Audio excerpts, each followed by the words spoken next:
This is the all-new Audi R8 Spyder. No, really it is. I know it looks a bit like the old one, but this is the brand new second generation Spyder, just out, one of the first in the UK, and we've got some time to drive it, which I will do shortly and tell you about how it goes. First of all, probably need to talk around where it sits in the range, what it represents, and all the rest. So, R8 range now starts at £119,000 for the 540 horsepower R8 Coupe. That's got the 5.2 litre V10, of course, as all R8s now do. For £129,000, that gets you into the Spyder, which has the same 540 horsepower engine. About 135 grand, that will get you into the R8 V10 Plus, which has the same engine but 610 horsepower and a load of extra fancy bits and bobs, many of which have been added as options to this car in the inevitable press car manner. Now then, is it a good looking car? It's very Audi. I think it's pretty conservative, and that kind of sits with the brand values. The most obvious rival for this car would be the Porsche 911 Turbo Cabriolet, which is £135,000 and also has 540 horsepower, and one of those spooky coincidences.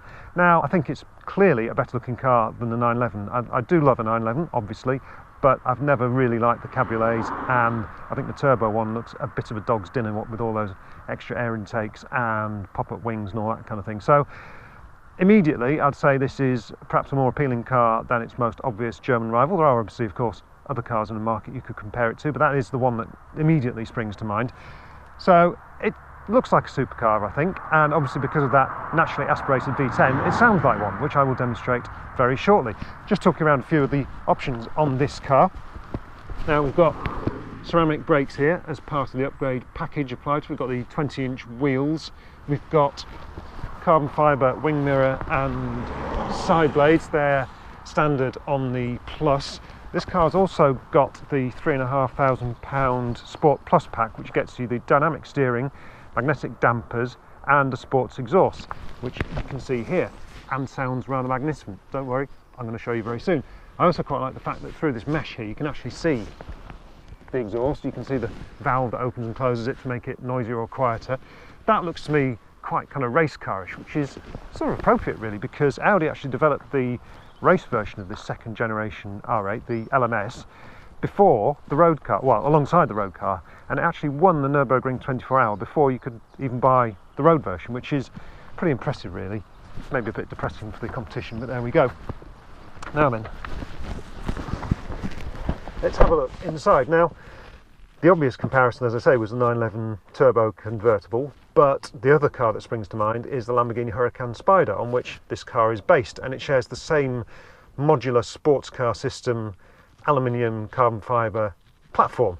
It's mainly aluminium, but it has a carbon fibre bulkhead and transmission tunnel to save a bit of weight. Best of both worlds according to Audi and Lamborghini. 70 grand more for the Huracan, so does it feel it? Well, arguably, I think the Audi might even feel a little bit better inside. I know it's an old cliche about Audis having nice interiors, but I think the quality of this is actually a little bit better than the Lamborghini. You certainly get a lot of buttons for your money, as you'll see from the steering wheel here.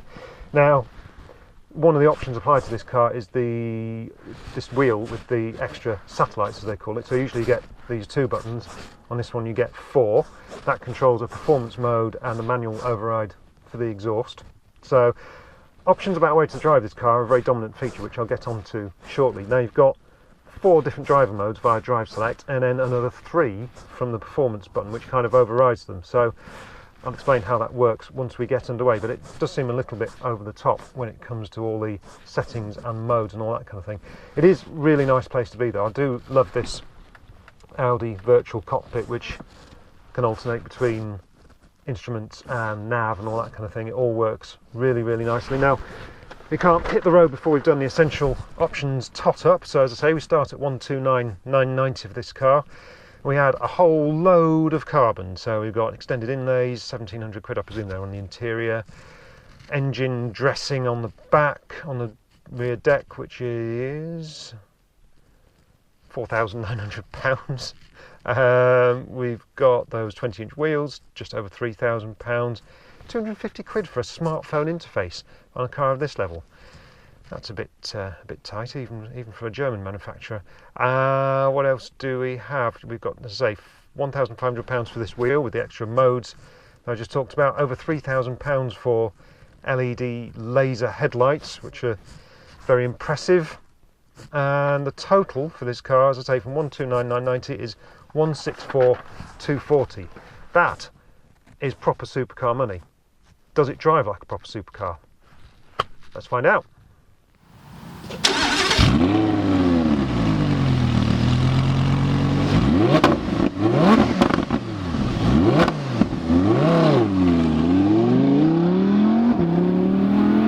So is this Audi R8 Spyder really just an overpriced TTRS, the first real rival to the 911 Turbo, or a Lamborghini Huracan on the cheap?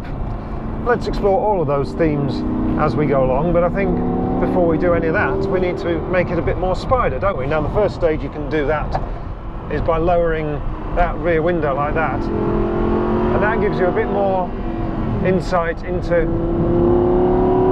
what the car sounds like, which is a dominant feature of this and absolutely addictive. I will be coming back to that, and driving around in this kind of halfway house mode of rear screen down but roof up really does let you enjoy more of that engine more of the time. You can just drop it when you're driving along the motorway. Even then, it just makes it a much more exciting experience than the coupe. So that's a really nice feature. But I can go from coupe to Spyder whilst going along at 30 miles an hour still. So if I drop the roof, there we are, roof is down. I think I'll select another one of my driving modes here. I'll get back to that a bit more as we go. And now we're out of the village and we can start to have some fun. And just listen to that. That engine is just fantastic, and it really is the thing that you just keep coming back to with this car.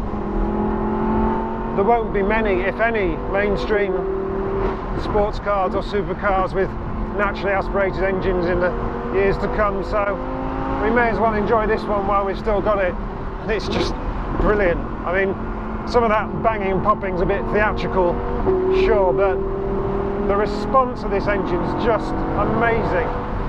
It's so fast to respond to the throttle. It's just so instinctive, and it needs revs, don't get me wrong. It's old school. You don't get peak torque until 6,500 RPM, which is quite a long way. It's about 1,000 revs after the 911 Turbo has given up and given you its best. So it needs revs, it needs space, but thanks to the noise and the open air experience of this Spyder, you actually get to feel like you're enjoying more of what the car can do at vaguely sensible speeds, which isn't something I got from the coupe. One of the things I criticised the coupe for was that it was just so competent that you didn't really feel like you were getting much from it unless you were going absolutely banzai at speeds that would get you into some very, very serious trouble. Now, I quite like the fact that the Spyder is, okay, it's perhaps not as fast as the coupe, we'll get onto why in a moment, but it's actually more fun, which is not something that seems to come naturally to Audi. Obviously, all about the technology and the gadgets and the gizmos and all that kind of thing, but fun's not something that really comes into the Audi lexicon very often, but I think it's really there with this car. As you can see, I'm on a nice twisty English B road. I'm not going silly speed, I'm not going anywhere near what the car's capable of, but it's still a lot of fun. Why might that be? Well, I spoke briefly before about all the driver modes. 7 is just a bit excessive, really. I really don't understand why you'd need all that. And there's a configurable individual mode, of course, in the way of these things. But frankly, I've found myself just using 2. I'm using comfort for just mooching around on the motorway, which is softer dampers and all the rest of it. And then I've been using dry on the performance button here. And that really gives you the most extreme R8 Spyder you can have through all these different mode settings. So it stiffens up the dampers, it makes the exhaust noisy. It gives you, most importantly, the best setting of the controversial dynamic steering. Now, we criticised that quite harshly in the Lamborghini Huracan, with which this car shares so much, and in the automatic and comfort modes it's really not very nice. It's very gloopy. The fact that the amount of lock you put in is inconsistent with the amount of steering angle the front wheels get. It just feels weird, really synthetic, just not very nice, very light. It's, to be honest, it's this car's biggest dynamic flaw.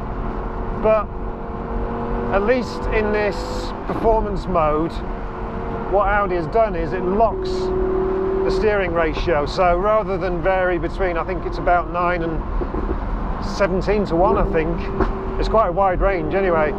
It locks it out to about 13 to 1, which is similar to what you'd get in a Ferrari or a McLaren. It's in that kind of ballpark.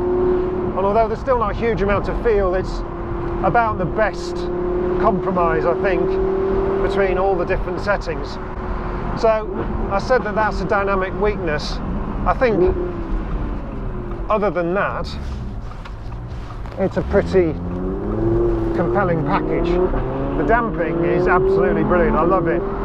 This car's got the optional magnetic dampers, which does give you a range to play with, but even in this most extreme mode, the car just flows really nicely with the road. Never feels harsh. There's just a suggestion of tremor through the body with having taken the roof off, but it's not bad. It's a lot better. Audi claims it's 50% stiffer than the old car, the old R8 Spyder, and it actually weighs 25 kilos less as well, so there's really no complaints about that. It's a comfortable car. In comfort mode, you can mooch around, you can do the commute, you could use it every day, which is again why it might appeal as an alternative to that 911 turbo that you might otherwise have been considering. It really is a car you can just use like any other Audi, like that TTRS. But then when the mood takes you and you want to drop the roof and you've got a nice road in front of you, it becomes a proper supercar, an Audi supercar, but a proper supercar. So it drives really nicely, but that's kind of surprising really when you look at one of the other stats on the spec sheet, and that is the weight, because one of the astonishing numbers about this car is that it weighs nearly 1,800 kilos with a driver. If you have a passenger and some baggage with you, not much baggage because the boot's very small, you're looking at a 2-ton car, which is a ridiculous amount of weight for a sports car. Do you feel it? Not really, but you can't help but think that one of the reasons it needs all those gizmos, all the torque shuffling, the four-wheel drive, the dynamic dampers, the multi-driving modes, all that kind of thing, the reason it needs all that is because it's trying to hide this weight. And when you compare it against a McLaren or something like that, it's carrying nearly half a ton extra. Now I know we get very fixated about these kind of things, and dynamically, as I say, it doesn't really make a massive difference, but it does worry me that a car that's being sold as part aluminium, part carbon, lightweight, all this kind of stuff, is actually anything but the sort. It's an interesting comparison with the Huracan as well, which is fundamentally the same car underneath. It shares the same platform, and that weighs 70 kilos less. Still not a light car, but it's a step in the right direction. And when you start looking at the price of this particular one, 165 grand nearly, you're getting dangerously close to the Huracan, and that Lamborghini badge does have a much more emotive pull. So there's that. Another gripe you might notice is that it's quite cramped in here. Now I'm just shy of 6 foot. I'm not particularly big by any measure, but I've pretty much got the seat as far back as it'll go. I noticed the same thing when I drove the Lamborghini Huracan Spyder, that the space they need to accommodate the folding roof really does eat into the cabin. So if you're taller, you may well struggle to find space in this car. So that's a bit of a surprising oversight as well.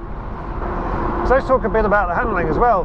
Now, of course, being an Audi, it is four-wheel drive, but the setup in the R8 has always been a bit interesting, and obviously also the Gallardo and Huracan that have been spun off it, because although it's fundamentally a Haldex system, a bit like you get in any number of Audi hot hatches and things like that, it's actually the other way around. So whereas in a front-wheel drive derived Haldex, you're mainly front-wheel drive, and then you get a bit of rear drive if it detects a bit of slip. In the R8, you are mostly rear-wheel drive, and then front-wheel drive if you need it. Now, in the old R8, it definitely felt mostly rear-wheel drive, and it was actually surprisingly leery for an Audi. People were quite surprised at how rear driven it felt. Now the new R8 is a bit more sophisticated. It's got an electronic coupling to distribute the torque front to back and a mechanical locking diff at the back, so it's got a bit more computer control, and as a result it feels a lot more balanced. There's less of that kind of rear wheel drive sense than there was before. The traction's amazing, and you can really get on the power really early and exploit all of that horsepower you got available, but it's perhaps slightly less exciting than the old R8, but then such is progress, and it's kind of the way things are going. Now on the track we've driven the coupe, and if you're really determined and willing to kind of drive through that initial understeer, maybe trail the brakes, maybe lift into the corners, things like that, it will start throwing some shapes, but to be honest I don't think you're ever going to get much sense of that on the road. So on the whole it's all very Audi. It's quite safe and inert. I think Porsche is quite interesting with this. They were there with the 997 turbo, but with the 991 they've kind of deliberately engineered in a bit more of the fun factor, so it feels a little bit more exciting.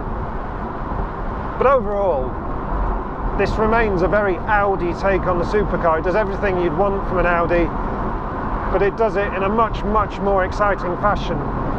So to return to that original question, is this an overpriced TTRS, a real alternative to the 911 turbo, or a Hurricane on the cheap? Well, it's kind of all of those things really, and it makes a bloody good noise doing it.